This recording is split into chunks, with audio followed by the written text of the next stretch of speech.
Hello, I'm Dango Rose. Welcome to the Mountaineer Podcast, where everybody's listening. The Mountaineer brings you the latest news of the Peak-to-Peak region, in print, online, through our podcast, social media, and special publications. Now, listen in to the latest news of the area with our local journalists.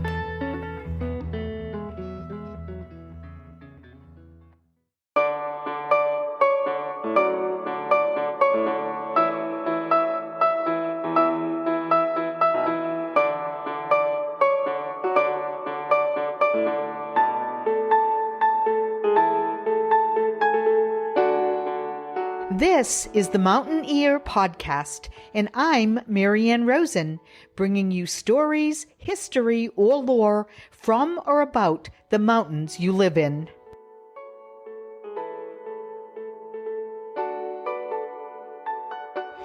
Valentine's Day, a day for love stories, but the following is not your typical one.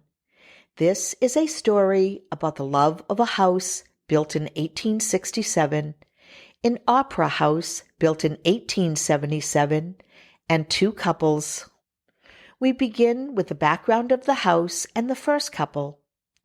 With over 150 years of history, the two-story gable-front folk Victorian with classic columns at 201 Eureka Street in Central City was known as one of the most luxurious properties in the area. It was the first home in Central City to have indoor plumbing.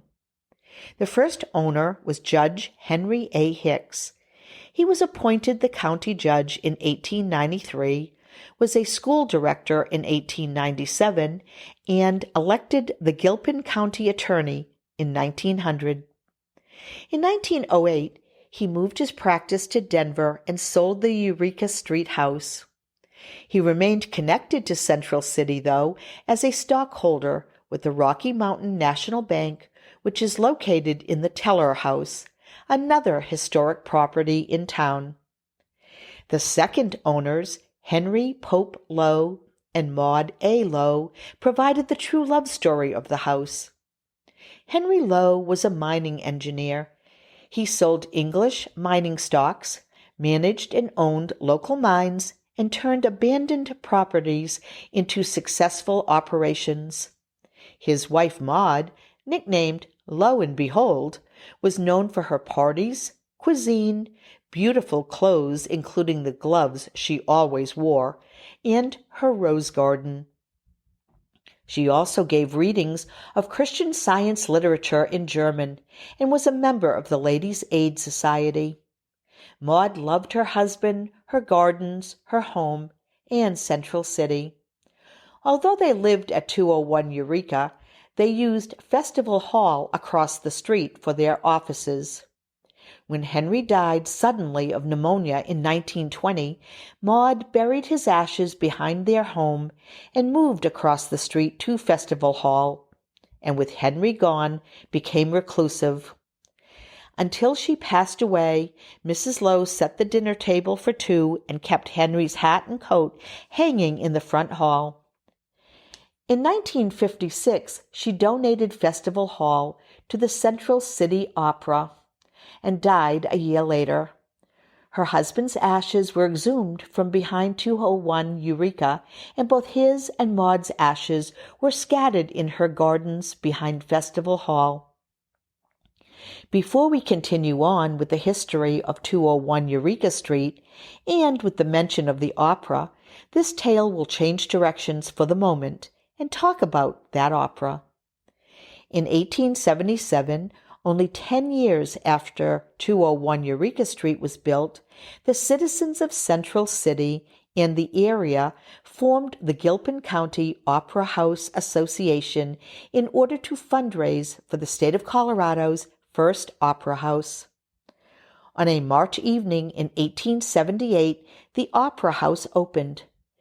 Beneath ornate ceiling frescoes, rough and tumble benefactors filled the seats. Gold and silver nuggets showered the stage at the final curtain call, the first of many extraordinary stories to play out within the walls of the Central City Opera House. By the early 1900s, however, the Opera House was losing money and was turned into a movie theater. The building fell into disrepair after the movie theater closed, but the town's love of music, the opera, and the Opera House did not wane. In 1929, music lovers and the Central City Opera House Association formed to renovate and reopen the Opera House. With its refurbished frescoes and perfect acoustics, the house and Central City Opera reopened on Eureka Street in 1932. The opera is the fifth oldest professional opera in the country and first in Colorado. Lillian Gish and Beverly Sills are among those who have played there. 35 miles west of Denver, the Summer Opera Festival takes place 8,500 feet above sea level. The company maintains 27 Victorian-era properties, including the intimate 550-seat Jewel Box Opera House, along with the Teller House and Festival Hall mentioned previously, and of course, that house on 201 Eureka Street.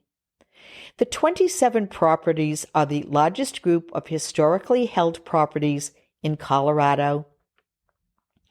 In 1961, Helen K. Johnson, a philanthropist, and Arthur E. Johnson, an oilman, purchased the home at 201 Eureka and gifted it to the Central City Opera House. Coming to be known as the Johnson House, 201 Eureka has and still stands as a testament to love, loss, and resilience, and its connection to the opera is more than just sharing a street. A love affair with the house continued. 20 years after the Johnsons donated the house to the opera, the home was lovingly restored by James Hartley of Hartley House Interiors and his wife Barbara, the daughter of Helen and Arthur Johnson. They repaired and redecorated with wallpaper and coverings from the 1800s. Barbara Johnson Hartley, until her death in 2009, was a founding trustee of her parents' foundation. The Johnson Foundation has generously donated to many Colorado institutions, including, but not limited to, the Denver Zoo, Denver Art Museum, Colorado Symphony, Denver Botanical Gardens, and of course, the Central City Opera House. In 2019, the Colorado chapter of the American Society of Interior Designers, with great affection, reconditioned the Johnson House, bringing life into a historical piece of architecture. The space, since 1961, had become a space for the opera to hold events, parties, and to house overnight guests. Maintaining all its properties is a full-time endeavor for the opera. However, the town's love of these homes, historical properties, and the opera itself came into play as the American Society of Interior Designs brought together 18 interior design companies from across Colorado to revamp the Johnson House pro bono as a labor of love. The idea was to modernize but preserve history when restoring the house. It was redone room by room, assigning a different creator to each individual space with the idea of forming a space to be enjoyed by the community. For example, RDK Design designed and completed the entry and stairway portion, using a neutral Victorian palette and old photos to redo the first impression room. Jennifer Madoff of Dragonfly Designs teamed with Jennifer Jelenic of JJ Interiors to turn a historic, former, dusty, dated bedroom into a more up-to-date space for the local opera to entertain guests. These are just a couple of the 18 designers who took part. The renovated space was unveiled in October of 2019 and now includes a state-of-the-art kitchen, fully functional bathrooms, and bedrooms fit for the finest of guests. The people who lived in and restored the Johnson House have poured into the walls the same love they held for the opera. When visiting Central City, be sure to tour the Johnson House. Take a historical walking tour of all of the Victorian-era buildings, and if you are there between June 29th and August 4th, get tickets for the 2024 summer season of the Central City Opera House with this year's productions of Gilbert and Sullivan's Pirates of Penzance, Puccini's The Girl of the Golden West, and Kurt Weill's American opera, Street Scene. The story of the Johnson House, the care of it, the love for the opera, and the pioneers and couples who saw a future in Central City are all worthy Valentine's Day love stories. Until the next Mountain Tale.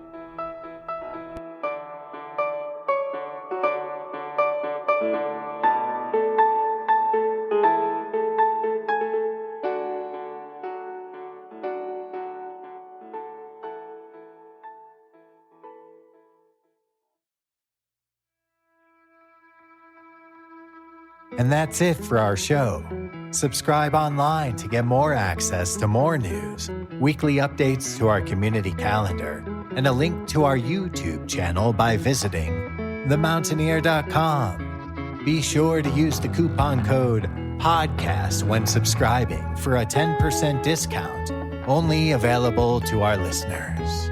If you are in the local Peak to Peak area, be sure to pick up a print edition of The Mountaineer at a local business. I'm Dango Rose. Thank you for listening.